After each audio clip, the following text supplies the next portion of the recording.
The official story says Elizabeth I chose virginity. She chose to be alone. She chose the crown over a husband and children. Her portraits repeat the myth.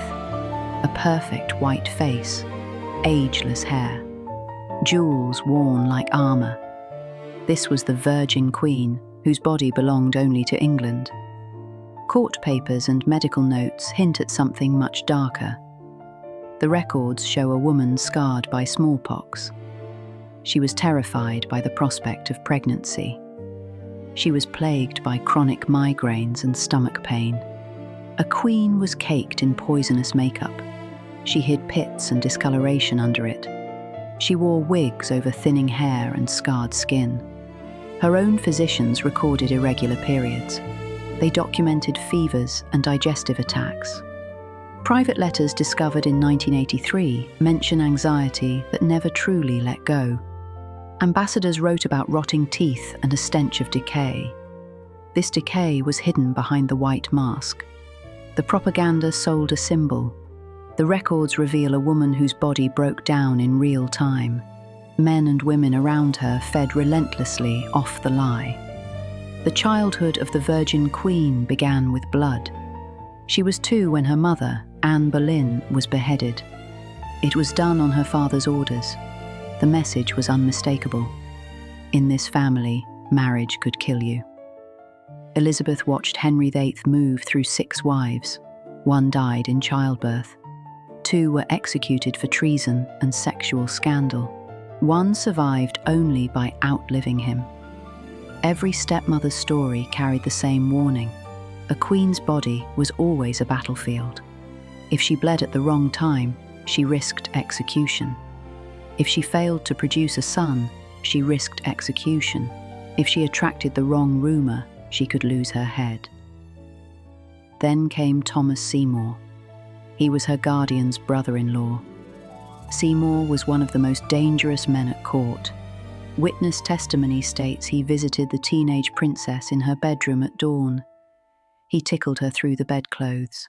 He slapped her on the buttocks. He cut her gown in 100 pieces while she stood in her night things. Her governess, Cat Ashley, did not stop it. Ashley encouraged it. She hoped for a marriage. Her own testimony admits she thought it no great matter. She did not care that a grown man's hands were on a royal girl's body. Elizabeth's stepmother, Catherine Parr, discovered them alone together. The married queen walked in on her husband and her 14-year-old stepdaughter. For a while, Parr joined the games to keep control. Later, she sent Elizabeth away. That is where the virgin myth begins. It starts with a queen who failed to protect her.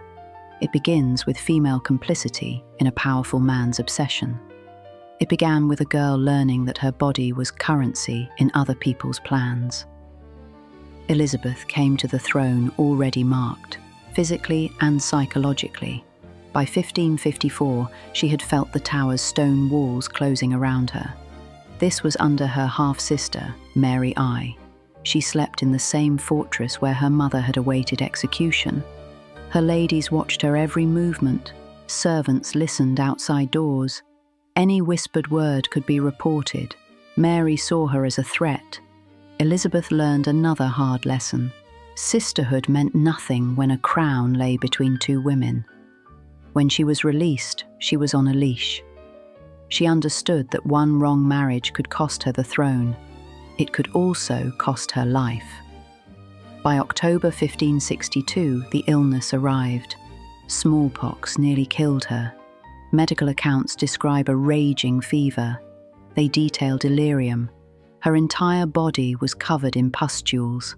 Courtiers prepared for her death. They argued over succession at her bedside. Elizabeth drifted in and out of consciousness. She survived. But survival came with a price. Smallpox leaves scars, pitting, discoloration.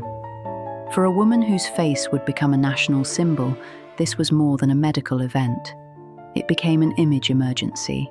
Paintings from later years show smooth, white, poreless skin. The reality did not match. White lead makeup, called ceruse, was layered thickly over damaged tissue. Her ladies mixed it daily. They saw the raw skin underneath. White lead is poison. It eats flesh. It cracks, dries, and slowly poisons the wearer. The more damage it caused, the more she needed it. She needed it to hide the original smallpox damage. Behind the legend of eternal beauty stood a woman with scars. She had sores and burning skin under a chemical mask. Her unmarried status is usually framed as pure strategy. Stay single. Stay sovereign. Male historians have repeated that line for centuries. Court records show a more complicated calculation. Every marriage proposal came attached to real physical risk. If she married a foreign prince, she risked pregnancy. She would be under foreign eyes that would report every symptom. If she married an English noble, she risked childbirth. She would be surrounded by women who had survived their own labours. They would judge her performance ruthlessly. If she failed to conceive, the blame would land on her body alone. Her own physicians noted irregular periods. Sometimes she suffered heavy bleeding. Sometimes gaps occurred that produced panic at court. Whenever her cycle shifted, rumours exploded. Her ladies-in-waiting lived in the same rooms. They heard the same groans. They saw the same stained cloths. Some of them cared. Others quietly carried information to male counsellors. These men needed to know whether the queen might be pregnant or dying. Female intimacy did not guarantee loyalty. It guaranteed access. This access could be traded for proximity, favour, or survival. Privy Council minutes and ambassador reports show a long parade of men. They tried to secure her body. Philip II of Spain dangled Catholic alliances. Archdukes from Austria and princes from across Europe sent portraits. They asked specific questions about her appearance and health. Ambassadors quizzed her ladies. Was she still menstruating regularly? Did she eat well? Did she show signs of weakness? The women around her answered or carefully avoided answering. They chose sides with every sentence. Elizabeth turned those assessments back on them. She flirted. She promised nothing. She kept men dangling for years, sometimes decades. The pressure on her womb increased every year she refused. Every missed opportunity became new ammunition for advisors. They warned of chaos if she died without an heir. Body horror sits just under the surface of her reign. It surfaces in small notes and foreign accounts. Chronic toothache became constant low-grade sepsis. By her later years, several observers mentioned blackened, decayed teeth. One foreign ambassador noted that her breath was heavy and unpleasant. Dental infection meant constant pus and pain. It meant sleepless nights. Her physicians also recorded digestive attacks, sharp abdominal pains, nausea, periods of near starvation followed by forced eating. Forced eating was required to keep up appearances. Migraines appear again and again in the medical personnel lists. These were blinding headaches. They could shut down a day of state business. She could not simply lie down and close the curtains. Ambassadors needed audiences, petitions needed answers, sermons needed to be heard. Sometimes she delayed meetings for indisposition. Behind that polite word, a queen may have been vomiting into a basin. Her ladies wiped her face and redid the white paint. Men did not suffer this way in public. They could disappear to a hunting lodge, they could send excuses, they could delegate. Elizabeth's body was the throne itself. If it faltered too visibly, the entire political structure looked vulnerable. Her answer was denial, more makeup, higher collars to hide neck marks. Wigs were necessary as hair thinned and fell. Contemporaries noticed her decline.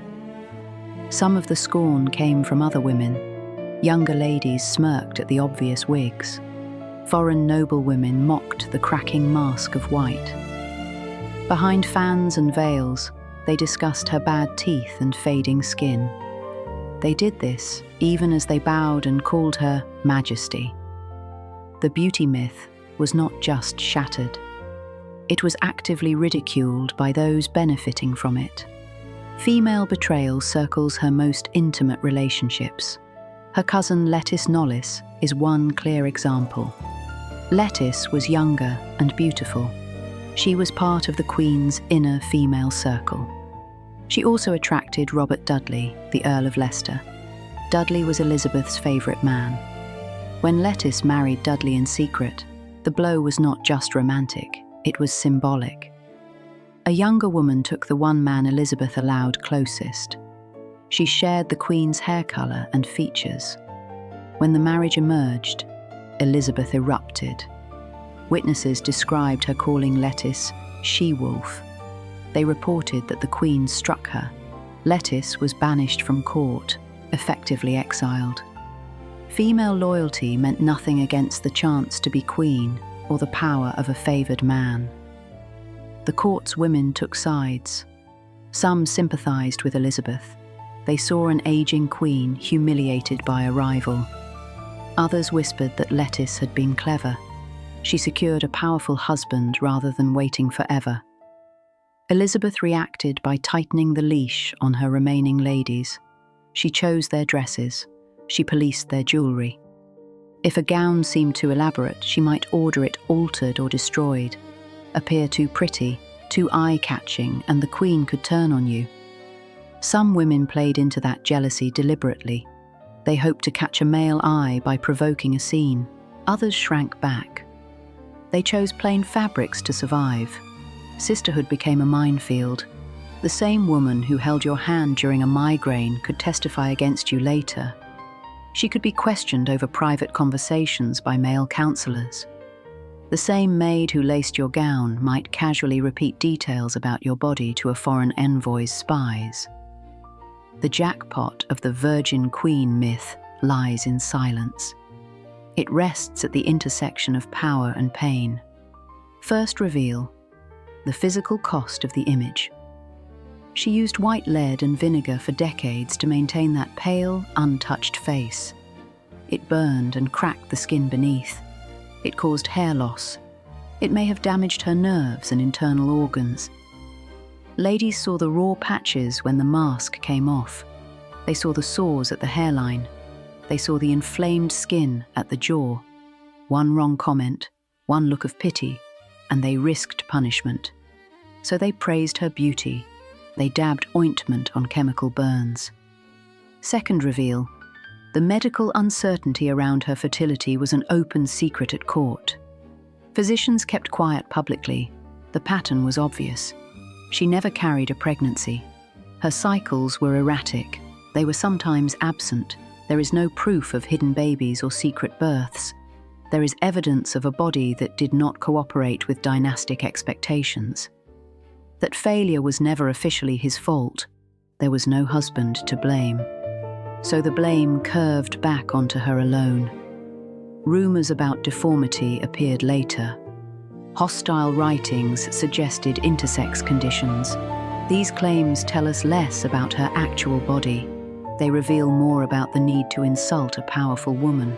This was done by attacking her sex. She must be a man, they sneered. The idea of a woman ruling alone unsettled them deeply. Third reveal: male failure runs through her entire marital history. Kings and princes circled for decades. None managed to secure the ring. They sent portraits. They sent poems. They sent armies. She walked away from all of them. Advisors grumbled about her womanly indecision. The chronology shows something else. Men proposed unions that would have handed England to foreign influence. They would have reduced her to a broodmare. They would have placed her body under a husband's legal control. She refused everyone. Her so-called indecision looks like refusing to entrust her scarred body to men who would own it outright. The last years were a spiral of decline. By March 1603, her physicians recorded a constant low-grade sepsis. Dental infection meant pain radiated through her skull. In the last months, Elizabeth stopped eating properly. Her appetite shrank. She picked at food, then refused it altogether. Her attendants described her as lean and yellow. This was a blunt phrase for skin hanging over bone and visible liver strain. Her teeth were in ruins. They had been failing for years. By the end, she had lost most of them. Gum disease, infection, and neglect did their work. Courtiers noted her difficulty speaking clearly. She often stuffed her mouth with cloth or sweetmeats to hide the gaps. Hair loss was almost complete. Beneath the towering wigs, she was nearly bald. Attendants had to secure the wigs carefully. They painted her face with thick white lead to cover pockmarks. When the paint cracked, the reality showed through. The psychological decline matched the physical. The Queen hallucinated. She forgot conversations minutes after they happened. She wept without reason. She lashed out without control. She sat motionless for long stretches. She stared at walls for hours. She mistook servants for others. She refused food. She refused rest. Most brutally, she refused her bed. Witnesses mention her lying on the floor. She did this for 2 or 3 days. No one could persuade her to take to bed. Imagine that scene. A monarch sprawled on cushions, half conscious. She refused the dignity of a bed out of her own terror. Her attendants tried to lift her and failed. No one uses the word dignified in the uncensored notes. They use words like heavy, piteous, sorrowful. Her own women saw the sores on her legs. Standing for hours meant swelling. It meant varicose veins. One account mentions her legs being much swollen. This means fluid buildup and high risk of infection. The fashionable silk stockings hid painful, probably ulcerated flesh. They saw the thin lips cracked from fever. They saw the blackened gums and heard the rattling cough. They carried away bowls of vomit. Then they stood in public and repeated the lie that she had died mildly and in quiet. Fourth reveal, her death was not the peaceful fading of a saintly virgin. Near the end, she developed what later writers described as a sore or ulcer in the throat or mouth. Breathing became difficult, speaking hurt, lying down triggered choking sensations. This is why she refused to go to bed. Witnesses describe her standing for hours. She was slumped against cushions. Her fingers were blackened. Her face was sunken under the white paint. Her body was so decayed that burial was moved quickly. This was done to avoid the stench and visible collapse. Official statements spoke of a tranquil passing, no mention of the ulcer, no mention of rotting teeth, no mention of poisoned skin. The Virgin Queen floated into legend, untouched by sweat, blood, or blackened flesh. Had she been a man, courtiers might have described a heroic struggle with illness. As a woman, her decaying body risked puncturing the myth. So they hid it. The irony is brutal. The most famous virgin in royal history spent her life surrounded by sex. Her father's bed, her stepmother's near scandal, her guardian's groping hands, her courtier's affairs, her ladies' pregnancies and miscarriages. Everyone around her treated sex as currency. Elizabeth turned her own body into a locked vault. No one could legally claim it. The price was loneliness. It was endless suspicion. It was physical suffering managed behind painted doors. Other women did not always offer comfort. They competed desperately for male approval.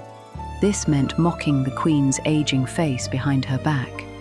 Some repeated gossip about her health to powerful men. Others, like Lettice Knollys and Catherine Parr, made choices that left Elizabeth exposed. The myth says virginity made her untouchable.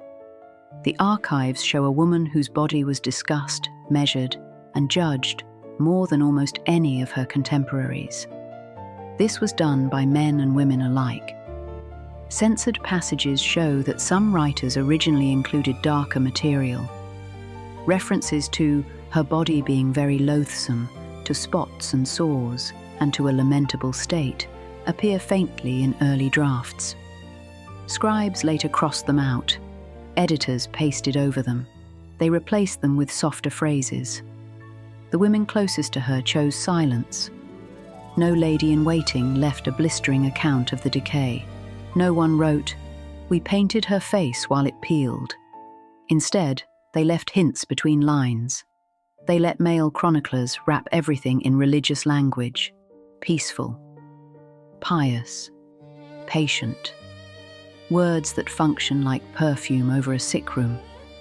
Forensic investigations and medical historians returned to the evidence centuries later. They found the layers of white Venetian ceruse. The lead was packed onto the skin over decades. This explained the sores and scarring. Heavy lead content reached the bloodstream. It contributed to cognitive decline and tremors. The black teeth matched chronic infection. They fueled systemic illness. Even the famous wigs revealed decline. Early in the reign, portraits showed rich, natural-looking auburn hair. Later portraits display an unnatural, almost neon red. This was the color of commercial wigs. None of this leaked into official accounts. Men writing state history chose not to record that the most powerful woman in Europe refused to go to bed. They chose not to record that she clawed at her own face when the paint itched and burned. The Virgin Queen myth was worth more than the truth. The sculpted lie rolled through London streets on her funeral day. On the bier, Elizabeth's body lay under heavy cloth. Above it rode an effigy. The effigy showed her as people were meant to remember: youngish, serene, white-faced but unblemished. Inside the coffin lay a very different figure, shrunken from weeks of refusing food, skin destroyed by years of chemical abuse, teeth black, mouth probably packed with cloth to control the smell. The most powerful woman in Europe still depended on other women to hide her failing flesh. The female betrayals cut deepest. Women who owed their status to her turned on her in small ways. They made jokes, they spread gossip. Younger women used her fear of losing beauty as leverage. Older women used her frailty to secure their safety under the next king. The beauty myth did not protect Elizabeth II, it consumed her. Wealth did not save her. It bought the finest poisons in Europe and packaged them as luxury. Power did not grant her freedom from humiliation. It trapped her in a role where she had to pretend nothing hurt, nothing cracked, nothing rotted. Your body is never just your own when other people want something from it. Not in a palace, not in a council chamber, not in a bedroom guarded by ambitious servants. The Virgin Queen did not float above that reality. She drowned in it. One scar, one migraine, one poisoned layer of makeup at a time. The painted face of Elizabeth Warren is a lie. The famous white mask, the smooth, poreless skin, none of that survived the smallpox of 1562. The irony is the final word. The longer the myth held, the more vicious the cover-up afterward. The bones beneath the painted effigy tell a different story entirely. A new king came, a new court gathered, a new set of women tore each other apart for proximity to a man. Different dynasty, same game.